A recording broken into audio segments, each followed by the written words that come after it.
Good afternoon all. In previous class I told to you that I will show you the double helical structure of the DNA model. Fine. See, this is the DNA model. See carefully. This is the double helical structure.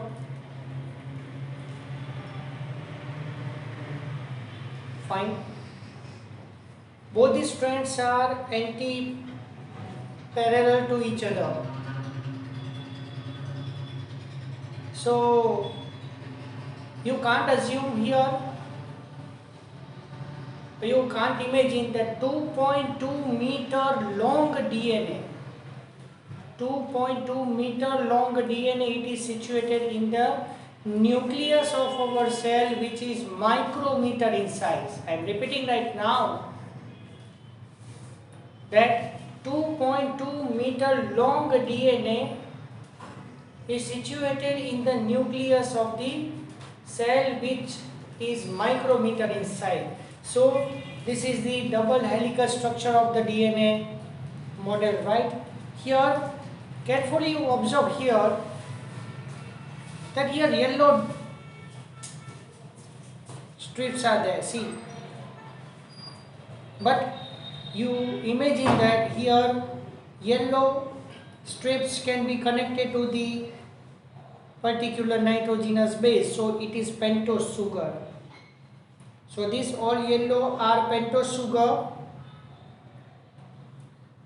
One thing I want to show you that here assume that blue color is cytosine and red color is guanine. So here three bonds are there. So these are cytosine and guanine, and when you consider orange green color, two bonds are there. So here it is adenine and thymine. What about the pink brown one? So this brown one is phosphodiester bond. Yes, phosphodiester bond is between the sugar. Okay, phosphodiester bond is between the sugar. Sugar and nitrogenous base glycosidic bond. Pentose sugar and nitrogenous base glycosidic bond. Sugar to sugar formation of the phosphodiester bond, and nitrogen base to nitrogen base. You know that purine cannot attach with purine, pyrimidine cannot attach with pyrimidine, but purine attach with pyrimidine with weak hydrogen bonds. So actually here, to maintain the proper structure of the model, I had arranged here like this. At the center of it I had put the rod. That's why it maintained in its character in shape. But this is free in the nucleoplasm of the cell. Okay, so this is the double helical structure of the DNA. Suppose example here you observe that here figure of 8 is there. When you see properly here figure of 8 is there. So this is known as one helix. And it consists 1, 2, 3, 4, 5, 6, 7, 8, 9 and 10. Okay? And each and every nitrogen base pairs attach at 36-degree angle. Okay, fine. So this is about the, previously I told to you that the model of the DNA.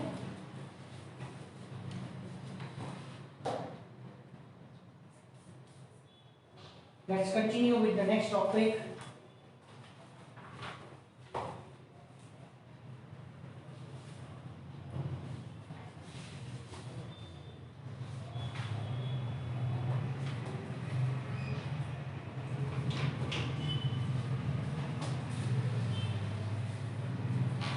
Nine point 12.2.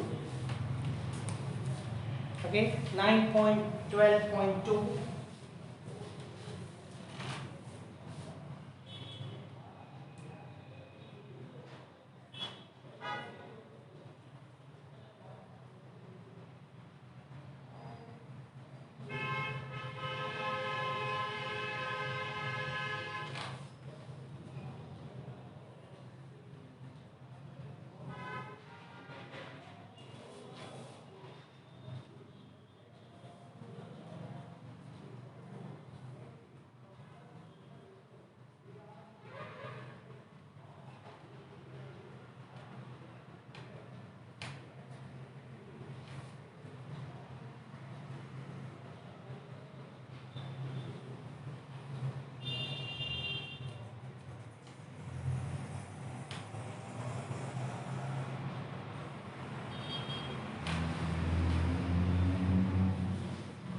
how do enzyme bring about such high rates of chemical conversion? To understand this, we should study enzyme a little more. Up to right now, you know that enzymes are made up of protein. Okay? We have already understood the idea of an active site. You know that active site is one type of the pocket-like structure on the enzyme at which substrate binds. The chemical or metabolic conversion refers to a reaction. Chemical which is converted into the product is known as substrate. The chemical which is converted into the product known as substrate. Hence, enzyme, that is protein with a three-dimensional structure including the active site, converts the substrate into the product. Symbolically we say that S raised to P. So here one important thing I want to tell you. Yesterday I told that equation, enzyme binds with substrate.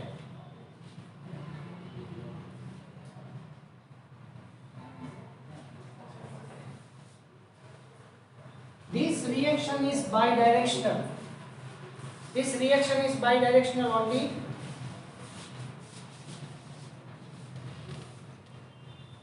E plus S means ES complex. Here the next procedure is unidirectional, enzyme plus product. Okay. So in NEET exam this was frequently asked. Okay. In NEET exam frequently asked question, write the proper equation for enzyme substrate reaction, mechanism of the enzyme action. So here initial step is bidirectional. So sometimes what happened, enzyme binds with substrate and converted into enzyme substrate complex. Sometimes this complex is break down and again converted into enzyme and substrate back. But the complex is converted into enzyme and product. That is only unidirectional one. It is now understood that the substrate S has bind to the enzyme at its active site within the given cleft or pocket. The substrate has two defense towards the active site.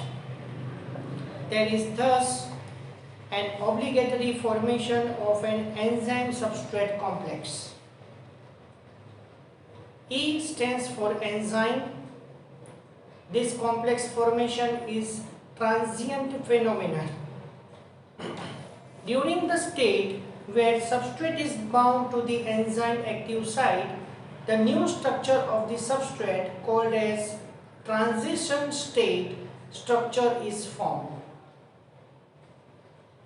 Enzyme is coming in contact with the substrate, then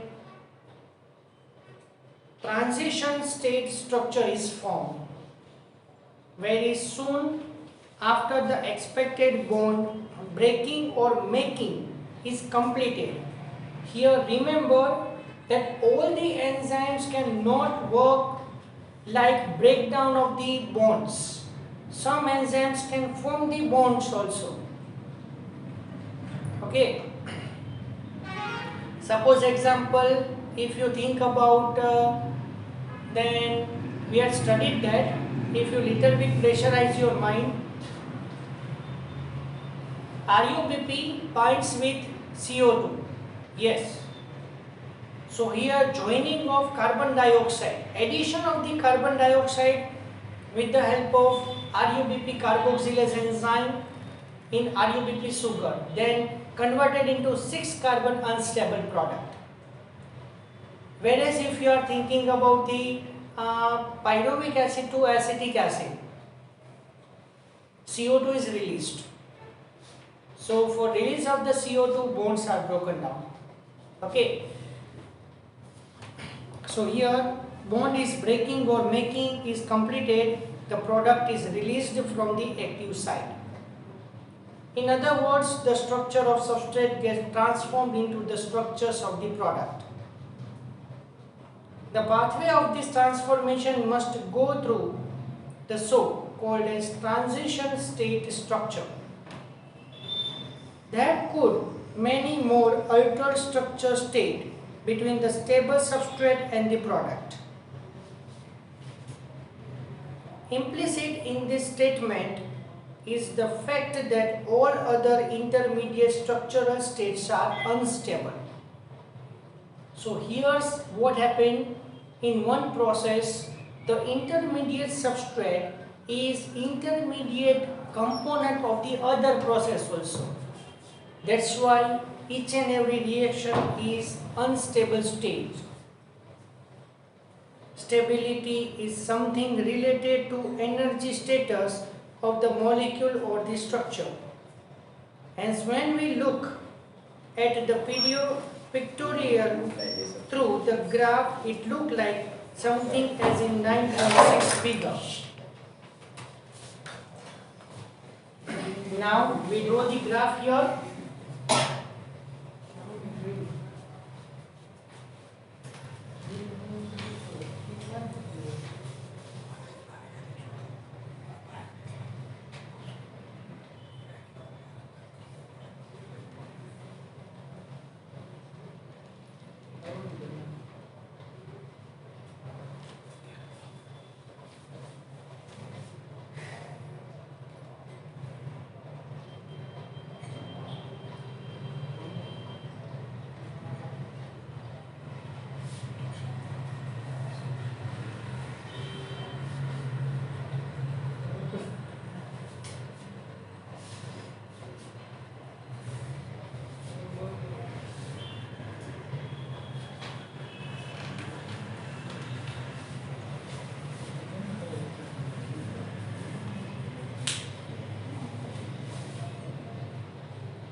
Here see, with enzyme, here the graph is drawn, progression of the reaction and potential energy.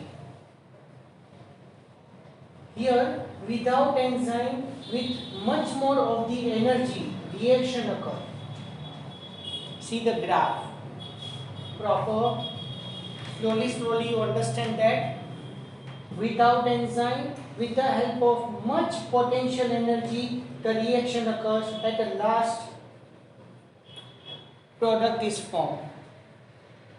But with the energy, potential energy is required. With the help of the enzyme, less potential energy is required and the reaction is much more faster.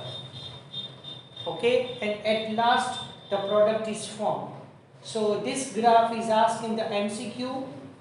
Some words can delete it and you have to select the proper option for that deleted one. Fine.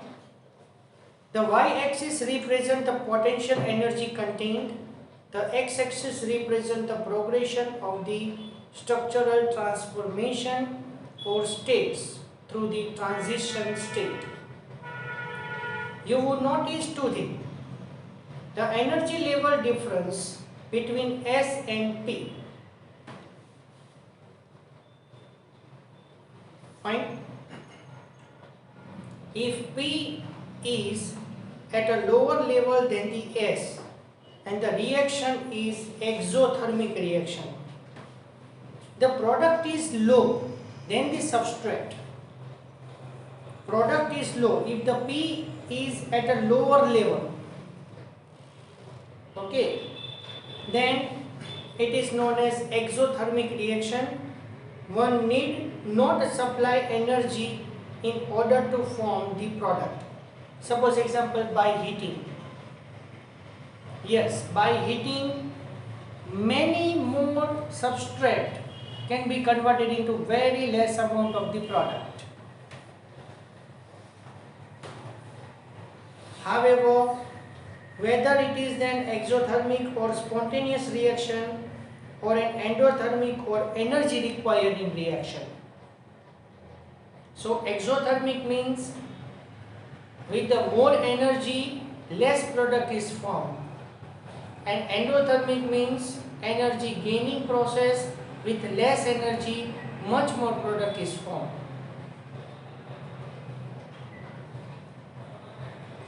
The S has go through the much high energy state or transition state. The difference in average energy content of S from this transition state is called as activation energy. Okay, so the level at which the substrate is converted into product gradually, that is known as transition stage. Enzymes eventually bring down this energy barrier, making the transition of S to P more easy. So without energy, we require much more potential energy, but with enzyme, we require less energy and high rate process is there. At last, we obtain the product. Now, nature of enzyme function, I have told you here. Here ENPI written first, before that enzyme product complex is formed. But initial process is two ways. See, E plus S is converted into ES complex. This is the most important one. Fine. And here the nature of enzyme action is in the form of lock and key method.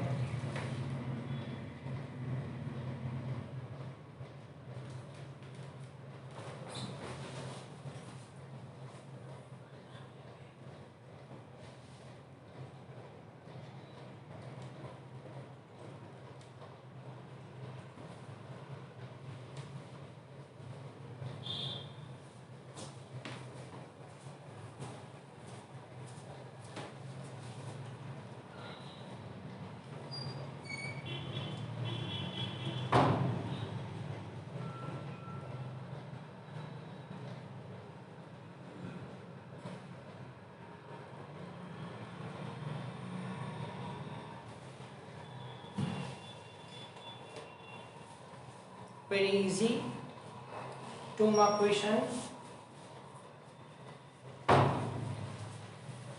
Each enzyme has a substrate binding site in its molecule so that a highly reactive enzyme substrate complex is produced. Some enzymes are generally inactivated in nature. Some substrates are coming in contact with it, then and then enzyme is activated.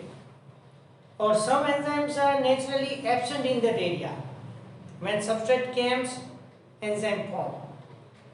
Okay. So according to the type of the substrate and enzyme, different types are there. But generally what happens, specific enzyme binds with the substrate and form the enzyme substrate complex. This complex is short-lived and dissociate into the product P, the unchanged enzyme with an intermediate formation enzyme product complex.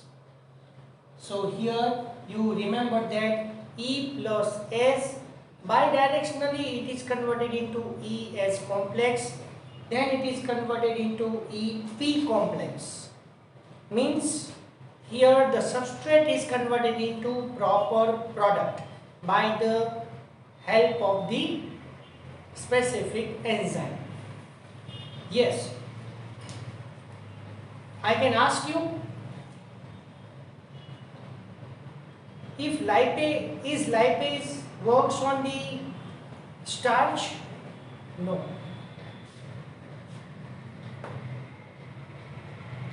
Starch is lipid is digested by amylase enzyme? No way. Yes, for amylase, starch molecule is substrate and lipid is digested by lipase only. So for that particular, active sites are present on this enzyme.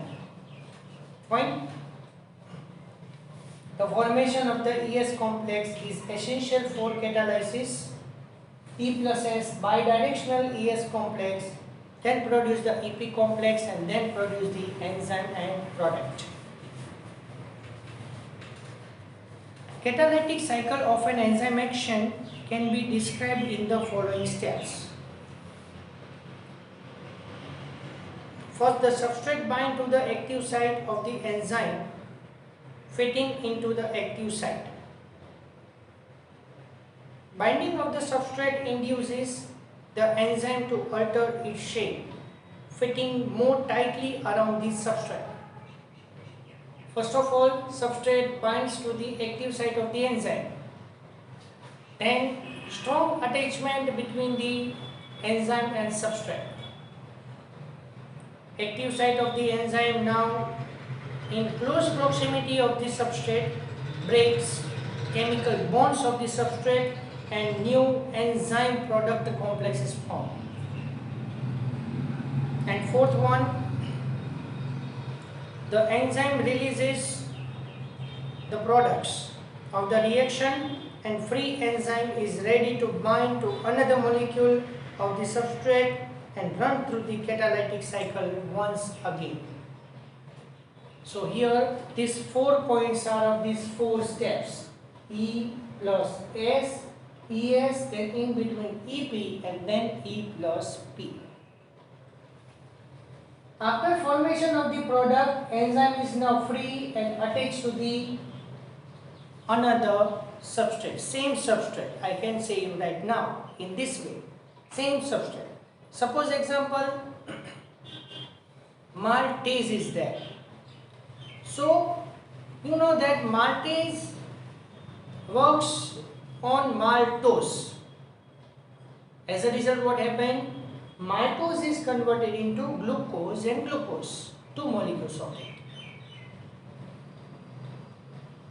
When maltase is now bind with the active site of the maltase, then it is converted into 2 molecules of glucose. Now again maltase is free. Next maltose is now bind to this and cycle continue.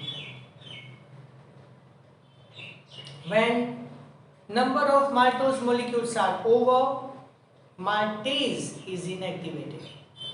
Then enzymatic activity is over. Okay. Now the factors affecting enzymatic activities.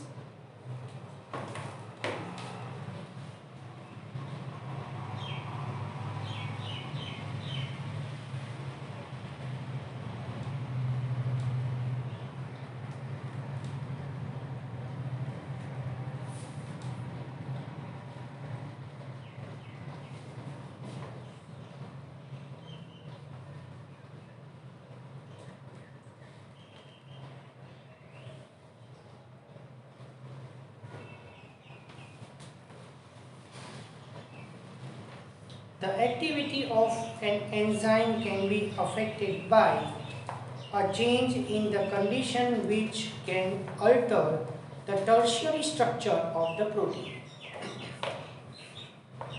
This include temperature, pH, change in the substrate concentration, or binding of specific chemicals to regulate its activity. Yes, some are enzyme inhibitors also. Some are enzyme inhibitors also. So instead of substrate bind to the active site, the chemicals are bind to it, and enzymatic activity diminished. Temperature and pH. Let us discuss with this how the temperature and pH affect to it.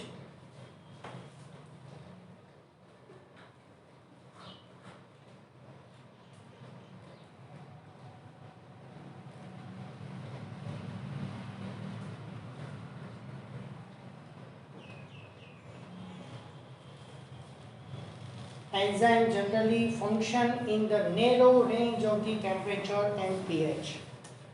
See in the 9.7 diagram. At a particular pH only and in a particular temperature. So both the graphs are in this way. Each enzyme shows its highest activity at particular temperature and pH, known as optimum temperature and optimum pH. Optimum means more suitable one. Optimum means more suitable one. Generally 37 degrees Celsius temperature. Generally I can say right in this way that in human being generally 37 degrees Celsius temperature, all the enzymes perform its maximum activity. I told to you yesterday that if temperature increases, suppose example we have fever, think about the body temperature increases. As a result, due to more temperature, the enzyme become denatured.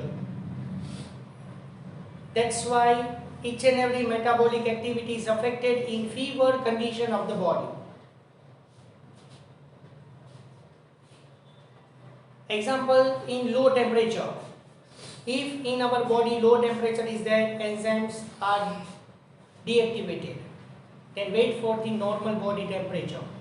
Then again they are reactivated. Fine. So the enzyme shows the highest activity at particular pH or temperature.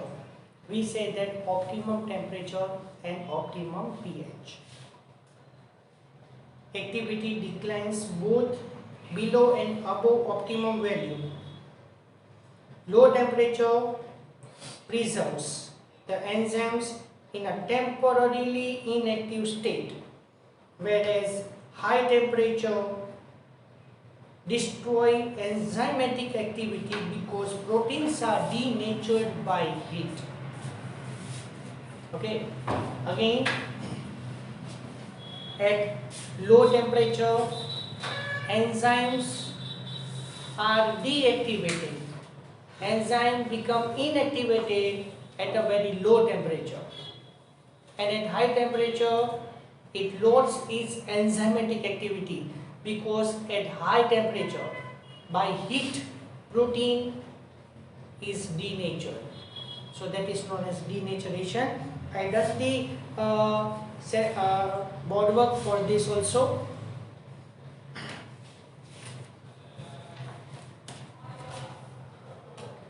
Concentration of the substrate. So here both the graphs are same.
Here on the y-axis velocity of the reaction is there, and on the x-axis substrate is there. So gradually what happened, that initially when much more substrate is there, then velocity is 0. Now we say that enzyme reaction starts. Gradually enzymatic activity occurs, substrate is gradually used, and velocity increases. But at one level what happened,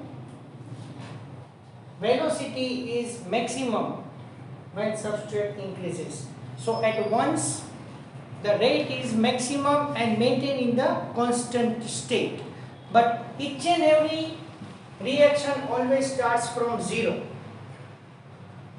So the velocity at which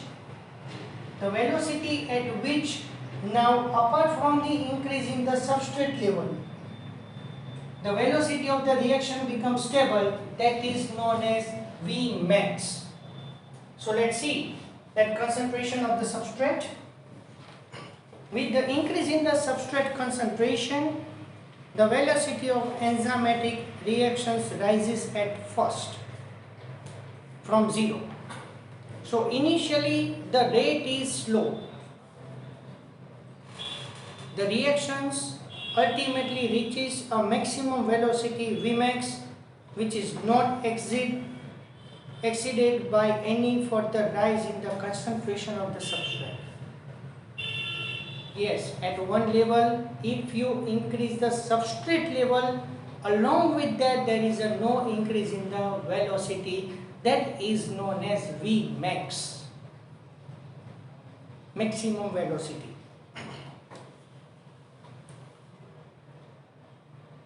This is because the enzyme molecules are fewer than the substrate molecules, and after saturation of these molecules there are no free enzyme molecules to bind with the additional substrate molecules. Yes, you assume that if we increase the more and more substrate, can increase the velocity of the reaction? No. Because in each and every reaction, few numbers of specific enzymes are there. The total number of the enzymes bind to the substrate. Now the free enzymes are not present there. Free enzymes are not present there to bind with another substrate. So here what happened? That if you increase the substrate concentration, along with that rate cannot increase. That velocity is known as Vmax. The reactivity of an enzyme is also sensitive to presence of specific chemicals that bind to the enzyme. When binding of the chemical shut off the enzymatic activity, process is known as inhibition, and the chemical is known as inhibitor. The addition of the chemical through which shut off the chemical enzymatic activity. This process is known as inhibition, and that chemical is known as inhibitor. So here what happened, that if we introduced, think about what happened here. If we introduce particular chemical in the reaction, then this chemical binds to the active site and cannot allow the substrate to bind to it. As a result, process is inhibited. When inhibitors closely resemble to the substrate in its molecular structure, inhibitor activity is known as competitive inhibitor. So now you know this word, inhibition is a process, inhibitor that is chemical.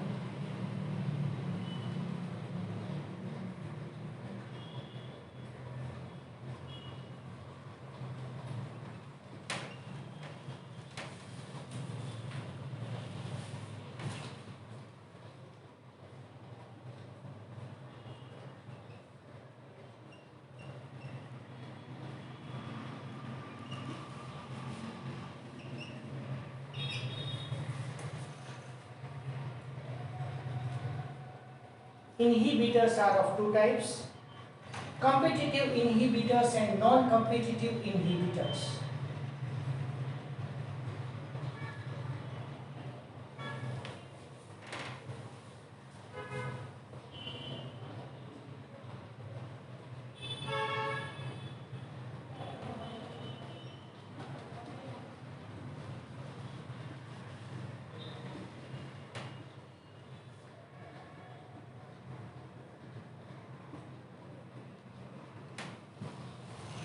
Yes, as you know that competitive inhibitors means chemicals consist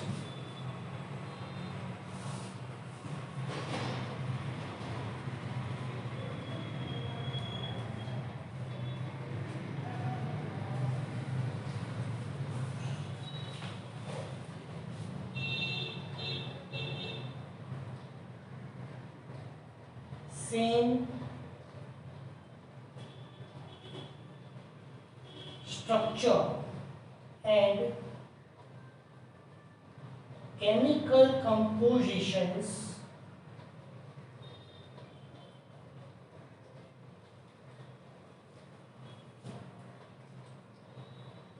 like substrate.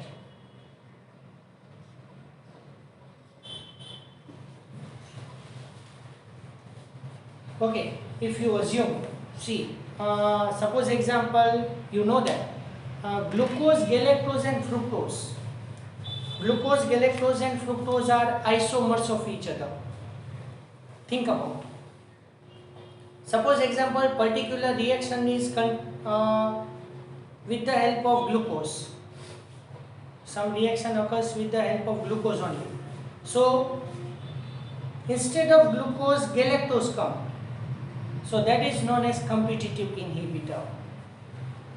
Glucose, galactose and fructose all are chemically stable, chemically same, but structurally different.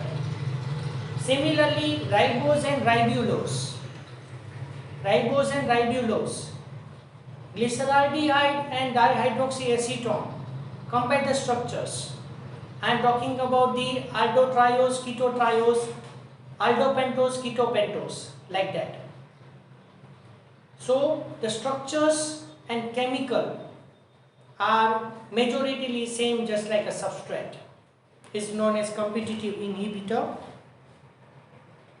Due to its close structural similarity with the substrate, the inhibitor compete with the substrate for the substrate binding site of the enzyme. Consequently, substrate cannot bind, as a result enzyme action declines. Underline all the sentences please. Inhibition of succinic dehydrogenase by malonate or malic acid, which closely resembles the substrate succinate in structure. So succinic acid and malic acid both are same. So succinic dehydrogenase. Succinase dehydrogenase is inhibited by malonate substance. Such competitive inhibitors are often used in the control of the bacterial pathogens. So this is about the factors affecting enzymatic activities. So here I can stop now. Next thing we will discuss in next lecture. Thank you very much to all.